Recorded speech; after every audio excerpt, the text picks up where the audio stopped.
અમદાવાદમાં કોંગ્રેસના પૂર્વ કોર્પોરેટર ઉમેદવારી ફોર્મ ભરવા માટે પહોંચ્યા છે। બહેરામપુરાના પૂર્વ કોર્પોરેટર તસ્લીમ આલમ ફોર્મ ભરવા માટે પહોંચ્યા।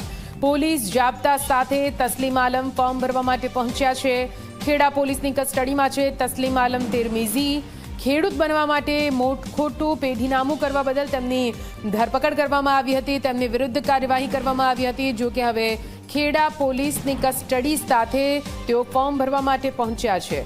धारासभ्य नाम नहीं आपको धारासभ्य आज आज मारू वारो जो काले एनु वारो जो कहीं जैसे नहीं साहब ये ऊपर अल्लाह बासा बताओ से ने બહેરામપુરાના કોંગ્રેસના ઉમેદવાર તસ્લીમ બાવા તિરમીઝી અહીંયા ઉમેદવારી નોંધાવવા માટે પહોંચ્યા છે। ખાસ તો તેમના ઉપર જમીન સંબંધી જે બોગસ પેઢીનામું છે તે બનાવવાનો આરોપ છે અને તેના કારણે તેઓ ખેડા પોલીસની કસ્ટડીમાં છે। આપ જોઈ શકો છો ચુસ્ત પોલીસ જાપ્તા સાથે તેઓ અહીંયા ફોર્મ ભરવા માટે પહોંચ્યા હતા।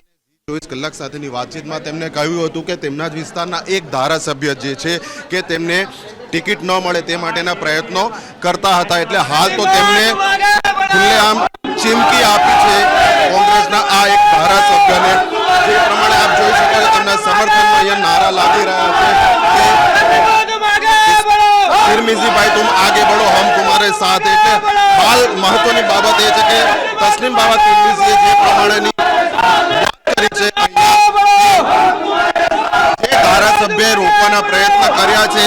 આજે ભલે એમનો સમય છે પણ કાલે મારો સમય પણ આવશે અને હું જોઈ લઈશ આ રીતની મોગમ વાત ગર્ભિત વાત તેમને કરી છે। એટલે હવે જોવાનું એ રહે છે કે કોંગ્રેસનું આ આંતરિક જે રાજકારણ છે કારણ કે હંમેશ જોતા આવ્યા છે કે કોંગ્રેસના આંતરિક ખેંચાણના કારણે ઉમેદવારો છેલ્લે સુધી જાહેર નથી થઈ શકતા અને ફોર્મ ભરવામાં પણ મુશ્કેલી પડે છે। એટલે હાલ તો ફોર્મ ભર્યા બાદ કહી શકાય કે ખેડા પોલીસ જે છે તે તસ્લીમ બાવા તિરમીઝીને અહીંયાથી કસ્ટડીમાં લઈ અને પુનઃ જે પોલીસ સ્ટેશનમાં તેમની ધરપકડ કરવામાં આવી છે ત્યાં રવાના થઈ છે। એટલે જે પ્રમાણે કોંગ્રેસના બહેરામપુરા વોર્ડના આ ઉમેદવારે જે મીડિયા સાથેની વાતચીતમાં કહ્યું કે કોંગ્રેસના જ ધારાસભ્યએ જે પ્રમાણે રોકવાની વાત કરી છે તે મુજબ હવે હાલ ભલે તેમનો સમય છે પણ આવનારો સમય છે તે તેમનો પણ આવશે અને તે સમય તેઓ તેને જોઈ લેશે। કેમેરા પર્સન મુકેશ ચૌહાણ સાથે અર્પણ કાયદાવાલા ઝી મીડિયા અમદાવાદ।